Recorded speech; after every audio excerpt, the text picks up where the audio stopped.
sou Karen Prata e hoje vamos conversar sobre a coleta e transfusão de granulócitos. Os nossos pacientes, usualmente tratados com quimioterapia, evoluem com diferentes graus de neutropenia e uma neutropenia mais grave pode cursar com ciclos de infecções com alta morbidade e mortalidade. Neste contexto, a terapêutica com a transfusão de granulócito entra como uma ferramenta terapêutica lógica, mas não necessariamente eficaz.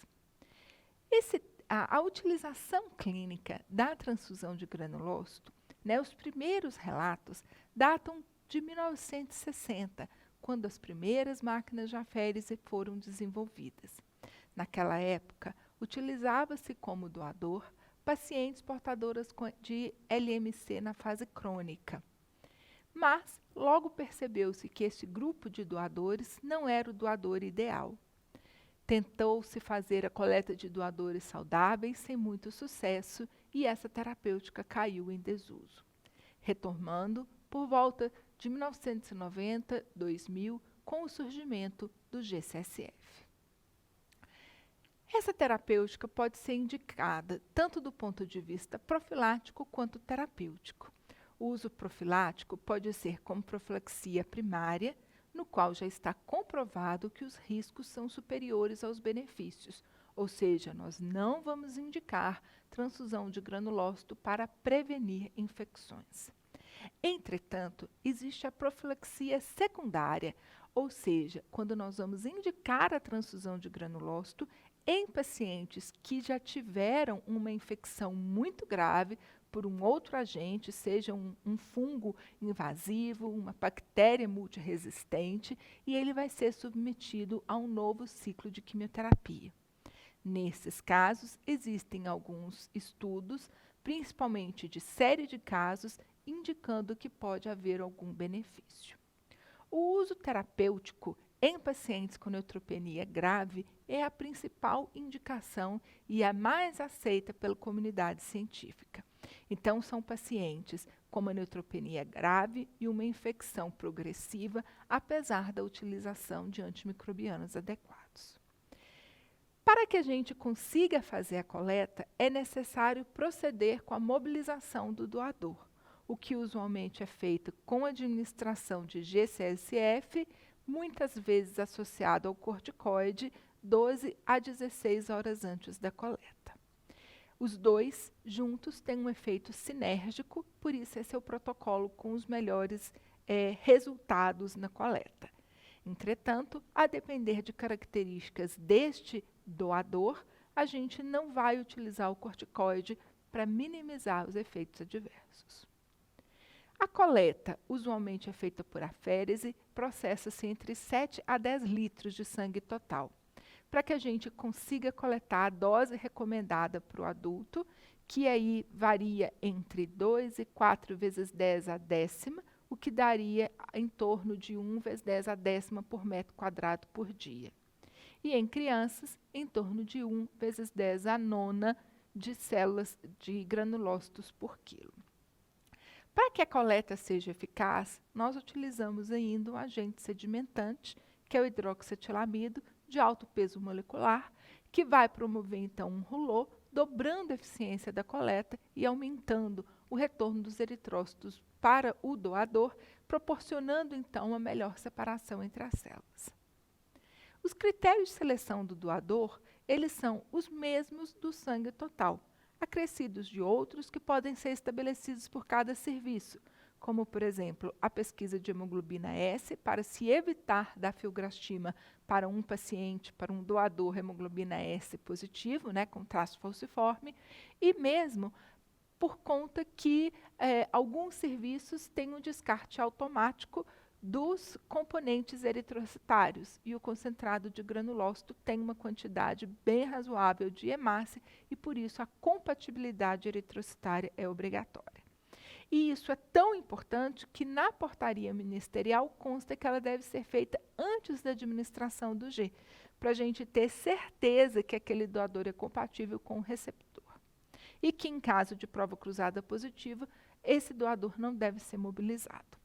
Devemos fazer também os testes de triagem para doenças passíveis de transmissão pelo sangue em até 72 horas antes da coleta. Em relação aos efeitos colaterais, usualmente eles são leves e bem tolerados, mas alguns doadores relatam efeitos mais intensos. Os mais frequentes são de dor óssea, cefaleia e artralgia relacionada ao uso do G, e, em relação ao corticoide, de insônia e retenção hídrica. Mas também temos aqueles relacionados com o uso do hidroxietilamida, principalmente de sobrecarga volêmica, que pode ser demonstrado por meio de elevação da PA ou de edema pulmonar e também reações de hipersensibilidade. Além disso, temos efeitos relacionados com a infusão do citrato, que é o anticoagulante utilizado, e com o procedimento de coleta propriamente dita. E um questionamento que é feito por muitos serviços é o efeito em médio e longo prazo destas medicações nos doadores saudáveis. Por isso, alguns serviços têm estabelecido os limites de doações semanais, mensais e anuais para esses doadores saudáveis. Bom, quando é que eu vou indicar este tratamento? Então, o início dele vai ser num paciente neutropênico grave com possibilidade de recuperação medular. E é claro que tem que ser um paciente com prognóstico hematológico, Então, esse paciente tem que estar, então, neutropênico grave e com uma infecção bacteriana ou fúngica não responsível ao tratamento por 24 a 48 horas. O término, eu vou suspender a transfusão de granulócito quando houver controle da infecção, recuperação hematológica, ausência da resposta clínica após 3 doses, ou meu paciente evoluir com reação transfusional grave, deteriorização clínica ou morte do receptor. Lembrando sempre de avisar o serviço de hemoterapia para que ele suspenda a coleta de granulócitos doadores saudáveis. O produto, ele vai ter um volume em torno de 200 a 300 ml, sendo que em torno de 20 a 50 ml são de hemácias. E ele também vai ser rico em plaqueta. Então, um concentrado de hemácia tem aproximadamente meia dose de plaqueta por aférese. O armazenamento é em temperatura ambiente, sem agitação.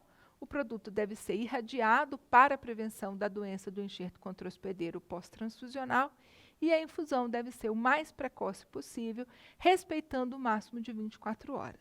Lembrando que logo depois da coleta a gente já começa a ter algum dano nesses leucócitos, então quanto mais precoce essa infusão, melhor vai ser a sua eficácia terapêutica.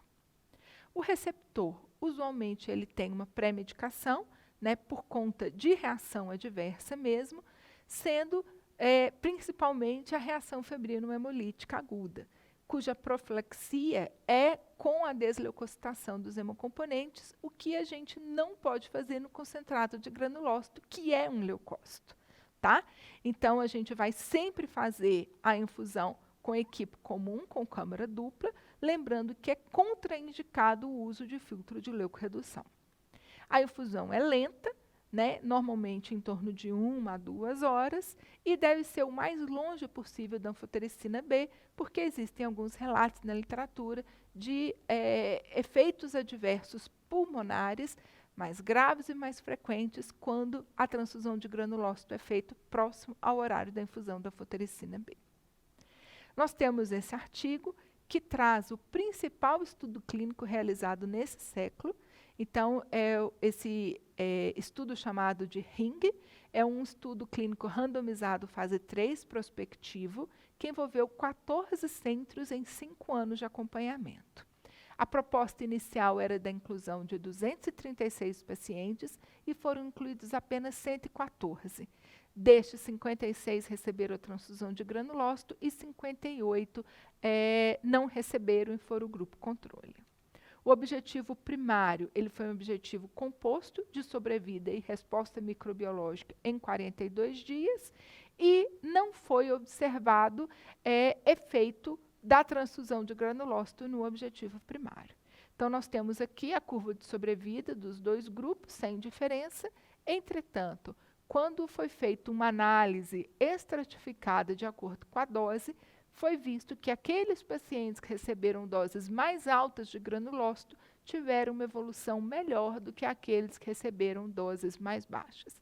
E aí sugeriu-se o mínimo de 10 a nona granulócito por quilo por dose a ser infundida, o que é muito difícil em pacientes muito grandes.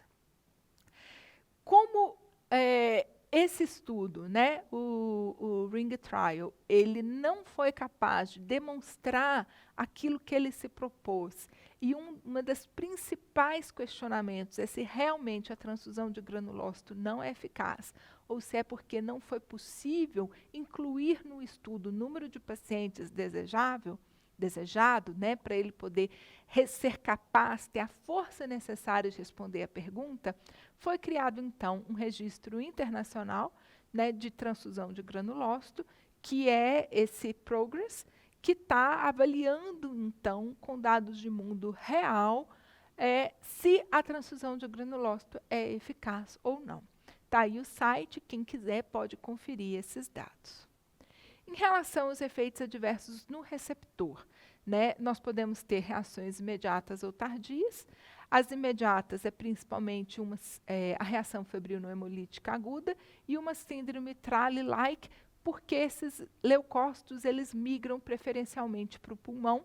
Alguns pacientes têm um velamento pulmonar e não se sabe se é porque os granulócitos ativados realmente migraram para lá por qualquer outro motivo ou se é que ele já tinha um quadro pulmonar que não estava sendo revelado ao raio-x porque não tinha neutrófilo para poder formar a imagem.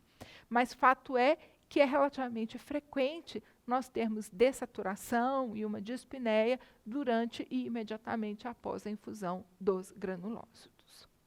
As tardias, nós temos aí a transmissão transfusional do citomegalovírus, né? A aluminização HLA, que vai culminar com uma refratariedade à transfusão de plaqueta, e pode também fazer anticorpo anti-HLA, que vai dificultar a enxertia das células-tronco no caso de um transplante halogênico, principalmente aparentado se o doador do transplante for utilizado como doador do granulócito. Há também a doença do enxerto contra-hospedeiro pós-transfusional, que nós vamos evitá-la por meio da irradiação do hemocomponente. Para a gente finalizar, pacientes neutropênicos com infecções não responsivas ao tratamento podem se beneficiar da transfusão de granulócito. Esse procedimento requer alto grau de coordenação multidisciplinar e, até o momento, nós temos os trial clínicos que foram desenhados, né, que foram realizados, eles não mostraram diferença de evolução no grupo que foi tratado com granulócito ou que não recebeu transfusão de granulócito. Entretanto, nós temos incontáveis estudos não controlados, séries de casos, nos mostrando que há um potencial benefício na utilização dessa terapêutica.